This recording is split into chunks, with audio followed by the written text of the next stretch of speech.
बच्चे हम कर रहे हैं क्वेश्चन में 11। क्वेश्चन क्या है ये, यहां मैं जनरल एंट्री सिखाऊंगा। जनरल एंट्री एग्जाम में 11 मार्क्स की आएगी। हाँ, 11 मार्क्स की जनरल एंट्री आएगी, अलग अलग क्वेश्चन के टुकड़ों में, 6 मार्क्स, 5 मार्क्स, 4 मार्क्स, ऐसे। क्वेश्चन क्या है और कैसे करना है, आओ तुम्हें समझाया जाए। देखो सुनो सुनो, अभी सामने देखो, सामने सबकी गर्दन सामने होनी चाहिए। देखो, जब आप as a company shares issue करते हैं तो इसका प्रोसेस क्या है, आप वेबसाइट पर अपने बता देते हो कि हम शेयर लेके आए हैं, या न्यूज़पेपर में, या न्यूज़ चलाते हो, ठीक है। ऐसे में लोगों को पता चलता है कि आपने शेयर इशू करे हैं। क्या मेरी बात समझ में आई? ऐसे में लोगों को पता चलता है कि आप लोगों ने शेयर इशू करे हैं। अब लोग आपके शेयर के फॉर्म भरेंगे। फॉर्म मीन्स एप्लीकेशन फॉर्म, ठीक है। अब आपकी मर्जी है, या तो आप पैसे को एक साथ ले लो, एक साथ मतलब जो आपकी फेस वैल्यू होती है ना, 100 रुपए 10 रुपए जो फेस वैल्यू होती है, वो सारे पैसे आप एक बार में ले लीजिए, या इस पैसे को किस में लीजिए, टुकड़ों में।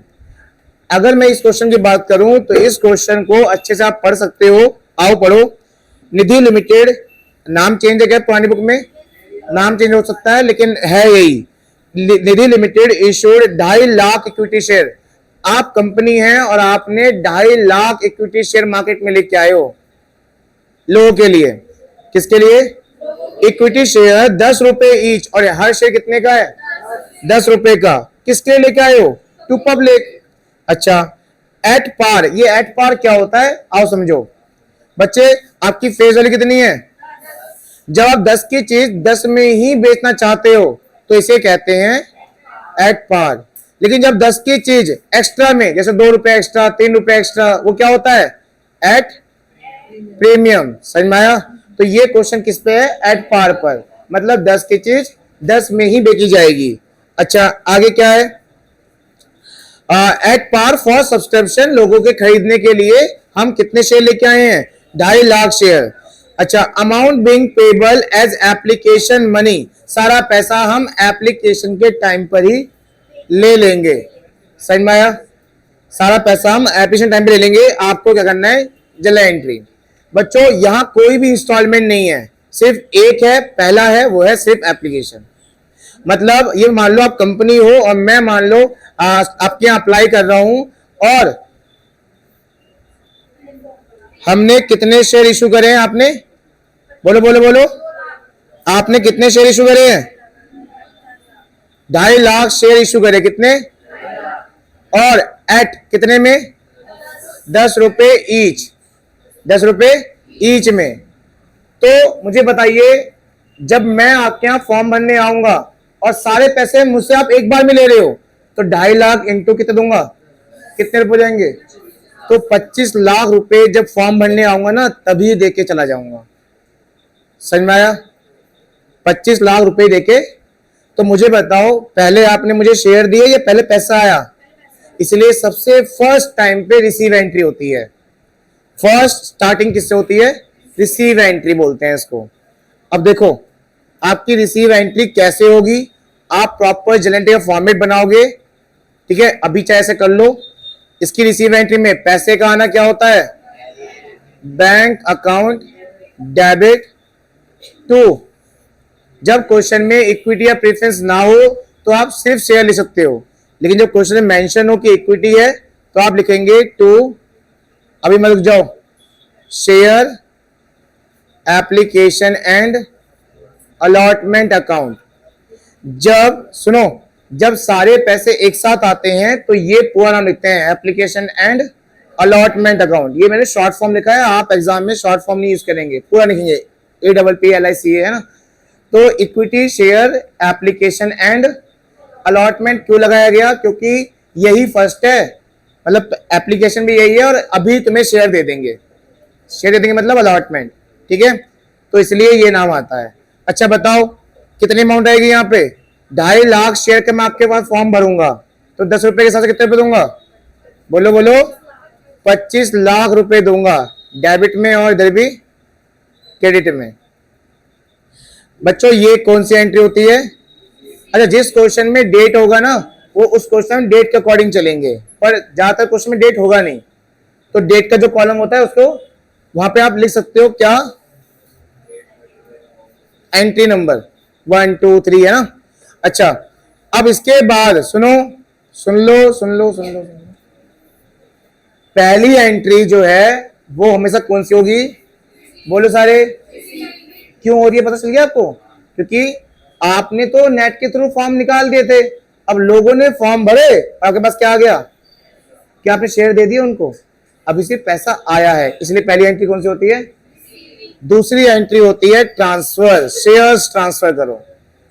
दूसरी एंट्री में आपको शेयर्स को, अब जैसे ही तुम उन लोगों को शेयर्स दोगे, कैसे दोगे, डॉक्यूमेंट प्रोवाइड करोगे कि लो, हाँ भाई, जैसे मान लो तुम कंपनी हो, तुमने मुझे बुलाया और तुमने अपनी कंपनी के मुझे डॉक्यूमेंट प्रोवाइड कर दिए कि उस डॉक्यूमेंट में क्या लिखा है कि मेरे 2.5 लाख शेयर आपकी कंपनी में लगे हुए हैं, तो मैं मालिक बन गया ना। तो शेयर कैप, इस ट्रांसफर एंट्री में आपको मुझे क्या बनाना है, मालिक बनाना है। कैसे होगा देखो, इस पैसे को जो तुम्हारे पास है उसे खत्म करना है, equity share application and allotment account debit to equity share capital. क्या होता है इसका मतलब, मालिक का पैसा। क्या होता है इसका मतलब, मालिक के पैसे कितने हैं, पूरे 25 लाख पूरे। अब देखो एक चीज बताऊं, एक चीज ध्यान रखना, रुक जाओ, जब जब नाम सेम होगा तो दाम सेम होगा। क्या होगा, नाम सेम दाम सेम, नाम सेम है ऊपर तो नीचे भी दाम भी सेम होगा। कितना, पर क्या यहां भी 25 लाख आएगा, 25 लाख यहां आएगा, पर कैसे आया वो समझो। अब बच्चे, शेयर कैपिटल मैं बैलेंस शीट से बता रहा हूं, शेयर कैपिटल मतलब फेस वैल्यू, शेयर कैपिटल मतलब, और आपकी फेस वैल्यू कितनी है और शेयर कितने हैं, तो 25 है, 2.5 lakh share into 10। Share capital हमेशा क्या आता है, बोलो, शेयर कैपिटल मतलब हमेशा, शेयर कैपिटल मतलब हमेशा, शेयर कैपिटल हमेशा, याद कर लो, ये बहुत इंपॉर्टेंट चीज है। ये अभी तो क्वेश्चन बहुत इजी है, कुछ भी नहीं है क्वेश्चन जो आने वाले आगे क्वेश्चन आगे। शेयर कैपिटल मतलब हमेशा क्या आएगा, और फेस वैल्यू कितनी है अभी हमारे पास, क्या हमने अपनी फेस वैल्यू एक बार में ली है, तो इसलिए यहाँ पे 10 की मल्टीप्लाई किससे होगी, कितने शेयर मैंने भरे थे आपके यहाँ, 2.5 लाख इंटू 10, 25 लाख। नहीं, बता रहा था बस। अब सुनो, नरेशन कितनी आसान है, ये कौन सी एंट्री थी, बीइंग एप्लीकेशन मनी रिसीव्ड। लिखो, नरेशन छोड़ दोगे, मैं पता है वहां पे आगे लिखो, बीइंग एप्लीकेशन मनी रिसीव्ड। क्या, issue share 2.5 lakh at the rate 10 रुपए, हाँ ये लिखना होता है। लिख दिया बच्चे। अच्छा, ये कौन सी एंट्री बच्चे बस बोलना जरा एक बार फिर से, सारे बोलो, सारे बोलो, जय माता दी। क्या कौन सी एंट्री थी ये, तो यहां लिखो बीइंग एप्लीकेशन मनी ट्रांसफर। ये कहां ट्रांसफर होता है पता है, ये पैसा हमने मालिक के अकाउंट में ट्रांसफर कर दिया। पैसा जो आया था ना, ये पैसा कहां ट्रांसफर कर दिया, मालिक, और वो मालिक बन गया। तो तुम्हें उसके डॉक्यूमेंट दे देना, और जैसे डॉक्यूमेंट जाएंगे उसके पास, वो क्या सोचेगा, जैसे मैं इस कंपनी में मेरे कितने पे लगे हुए हैं, कितने शेयर से, 2.5 लाख शेयर से, ठीक है, 10 रुपए का एक शेयर। बच्चों ये तो हो गया क्वेश्चन कैसा, लमसम वाला। लेकिन एग्जाम में लमसम आएगा नहीं, एग्जाम में आएगा ड्रॉप लॉट, टुकड़े वाले क्वेश्चन। और मैं कुछ नहीं बोलना चाहता क्वेश्चन कैसा आएगा कैसा नहीं, अभी बस पढ़ते रहो, बाद में बताऊंगा एग्जाम में आने वाला क्वेश्चन कौन सा है। जो 11 मार्क्स रह गए ना, 4 मार्क्स का तो हो गया ना बैलेंस शीट वाला, और बैलेंस शीट वाला जो पढ़ा है वो जरूर नहीं वैसा ही हो, उससे भी थोड़े से लेवल अप वाले हैं जो मैं आपको क्वेश्चन पेपर में करवाऊंगा, 12 क्वेश्चन पेपर में, ठीक है, एकदम हाई लेवल वाले क्वेश्चन। मेरे पास होते 17 पेपर, पर 5 पेपर मैं आपको एक्स्ट्रा दूंगा प्रैक्टिस के लिए, कि आपको नॉलेज हो जाए कि पेपर कैसा आने वाला है, कब, नवंबर से पहले दे दूंगा, ताकि जब आप बैठोगे ना पहली बार नवंबर पेपर देने, तो आपको पता लगे कि क्वेश्चन कैसा होता है। तो 5 पेपर प्रैक्टिस कर दूंगा, खुद प्रैक्टिस करना, पूछना डाउट, पहली बार पेपर देना आना, नवंबर के फर्स्ट वीक में आपको पहले से पता चल जाएगा कि क्या क्या होने वाला है। चलिए